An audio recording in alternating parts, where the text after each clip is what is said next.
Shalom. This Shabbat we are once again reading two Torah portions together, the Parashat of Acharei Mot and Kedoshim. These two portions are read together actually in all non-leap year years, and it's interesting to note that most years Parashat Kedoshim is read either right before or right after Yom HaAtzmaut, Israel Independence Day. The words Acharei Mot literally mean after the death of, and the portion of Acharei Mot is named for its opening verse, Sefer Vayikra, Leviticus 16:1. HaShem spoke to Moshe after the death of Aaron's two sons when they approached before HaShem and died. So, chronologically speaking, which we never are, this parsha continues from Shmini, wherein we read of the death of Nadav and Avihu on the 8th day, on Rosh Chodesh Nisan, the day of the dedication of the tabernacle.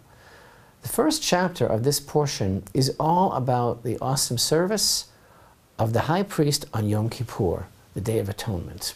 But what is the connection between the death of Nadav and Avihu and Yom Kippur? Is there a connection? Yom Kippur, as we will recall, was the culmination of the second 40-day period that Moshe spent on Mount Sinai, beseeching God to forgive the nation for the debacle of the golden calf. That day, the 10th of Tishrei, was the day that Moshe descended from Mount Sinai with the second tablets of the law, and became the Day of Atonement for every generation. And Yom Kippur is the holiest, most important day of the year, the day of the greatest revelation of God's love, the day of the fulfillment of His promise of forgiveness, renewal, and return.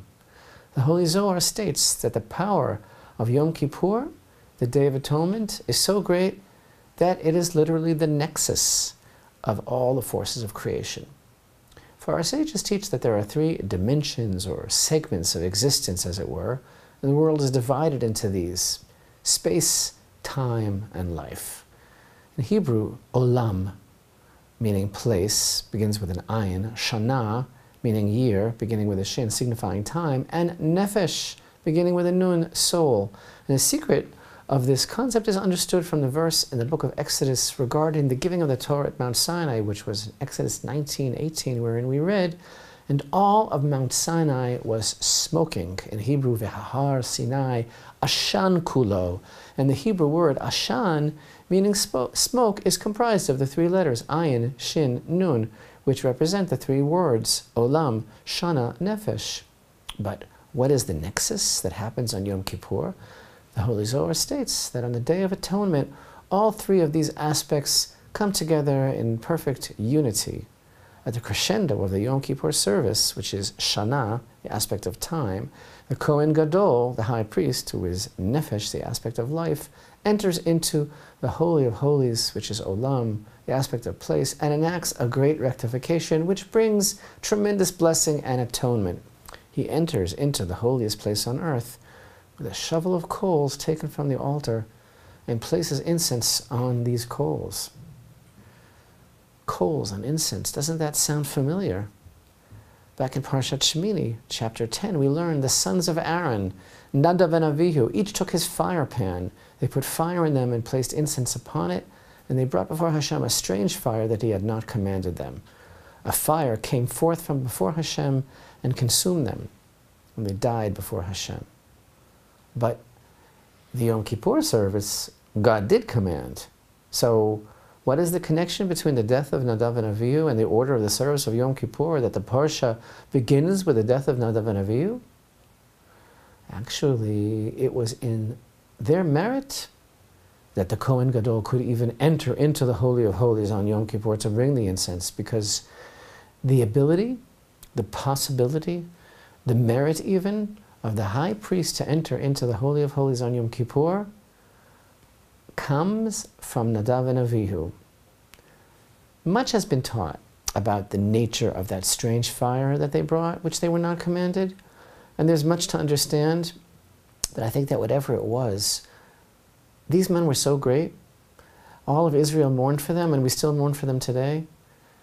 And we are taught that the whole reason that the high priest can do this service is because somehow what they did opened up the way. Opened up the way. So now please open up your heart in the deepest way. Imagine, of all things,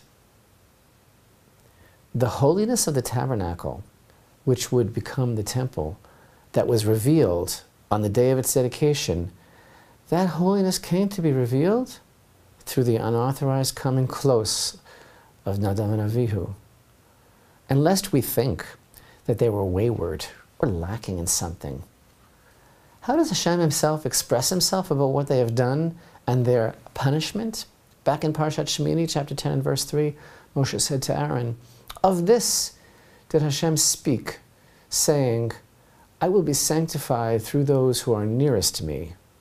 Thus I will be honored before the entire people." And Aaron was silent. Thus I will be honored before the entire people, and Aaron was silent. As Rashi cites, Moshe said to Aaron, "Listen, my brother, I knew that the sanctuary would be sanctified through God's most intimate, and I thought it would be me or you. But now I see that these were greater than both of us." So if they were so great, why did they do this? And why were they punished? Why did they do it? Again, there's so much to say, so much has been learned about this, but the bottom line is they wanted to. I think that they thought it would be best for the nation. Maybe they knew what the result would be, and yet they felt it had to be done. But our sages teach us that these men were on the highest level, a level that can't even be understood or related to in this world. And on that highest level that can't be perceived in this world, it really wasn't even a sin. And neither was their death a punishment. And, open up your heart in the deepest way, the whole awesome Yom Kippur service is an extension of their service. That's the connection. And Aaron, how did he react when this happened? Back in Parashat Shemini, Vayidom Aharon. Aaron was silent. Aaron's silence is powerful. That silence, that acceptance, is one of the most important lessons that we learn from the death of Nadav and Avihu. And Aaron, I imagine, bowed his head and remained silent. And this week, in the state of Israel, as the sirens sounded throughout the country on Memorial Day for fallen soldiers, the entire nation bowed its head and remained silent for a moment for the 23,544 sons of Aaron, the soldiers who have fallen in Israel's wars. The verse says, "I will be sanctified by those who are nearest to me." And the Torah also states, "And your brethren, the entire house of Israel, shall bewail the fire that Hashem has ignited." You know, the sequence of the names of these two Torah portions together, Acharei Mot-Kedoshim, literally translates as after the death of the holy. And how fitting for this very special week in Israel with the passage from Memorial Day for fallen soldiers to Independence Day, the next day. What sacrifices our nation makes to sanctify Hashem so that we can live according to the tenets of the second of our Torah portions this week, Parashat Kedoshim. The Torah portion of Kedoshim begins with a call to holiness. A call to holiness, Leviticus 19:1. Hashem spoke to Moshe saying, "Speak to the entire assembly of the children of Israel and say to them, you shall be holy, for I, Hashem your God, am holy." Now, unlike some other instances in which teachings of the various mitzvot were given over to the people under various circumstances and at various times and various groupings, these commandments, this parsha, was said by Moshe behakel, meaning he gathered together the entire nation, because the laws of Kedoshim, which contain so many basic foundations of our lives, are not designed for an individual, but for an entire nation to keep together. Kedoshim is one of the parshiot, one of the Torah sections with the most mitzvot, of a very wide variety. All of these commandments have a common connection. They all fit within the framework of the first verse, the call to be holy. The parsha features mitzvot that apply between man and Hashem, such as prohibitions against idolatry, the commandment to keep Shabbat, prohibitions against making false oaths, and against forbidden mixtures. These are things that are of concern to God alone. Then there are commandments between man and his fellow man. You shall love your friend as yourself. Reverence for parents, prohibitions against stealing, vengeance, falsehood, and talebearing. Commandment to rebuke one's fellow and to honor the aged.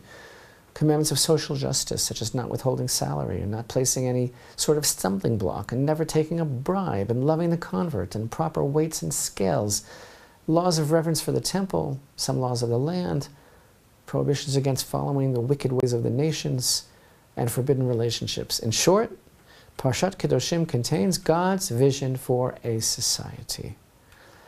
So Moshe has them all together, the whole nation assembled, and they're hearing all sorts of incredible things that are all part of a call towards holiness.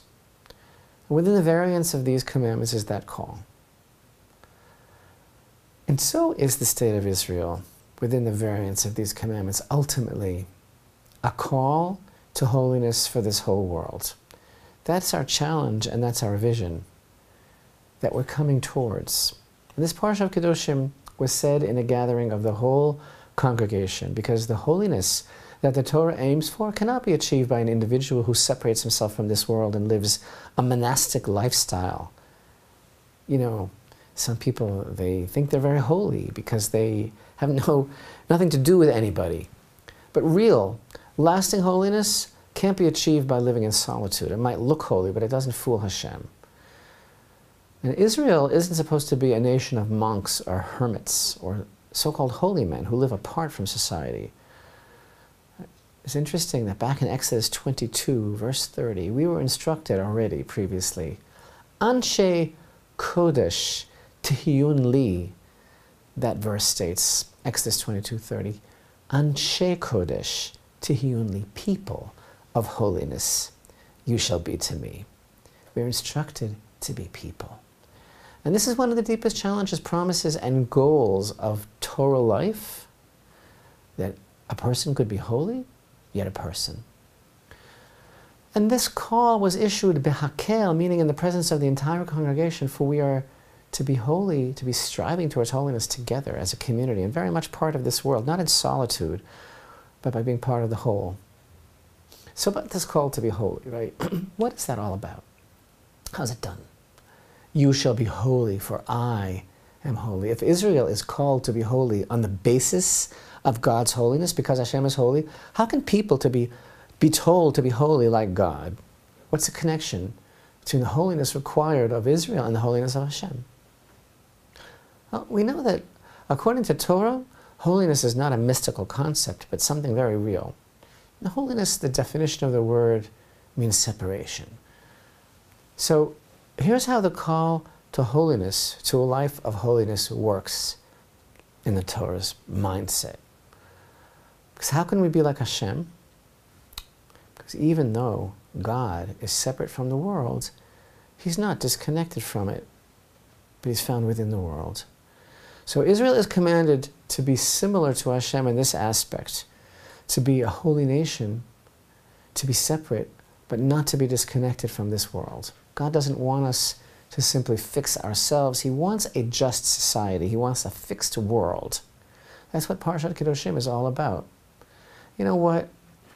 Israel, after 69 years, has contributed to this world in every area of positive human endeavor. That's what it means to be holy, to be a people of holiness. This is the vision for the state of Israel, to live as a caring, just, compassionate, reasonable society. So how fitting that we read these portions this week, and may we continue to heed Hashem's call to be holy as He is holy. May we grow stronger in that calling and commitment, so that through the example of the state of Israel, Hashem's light grows ever stronger in this world.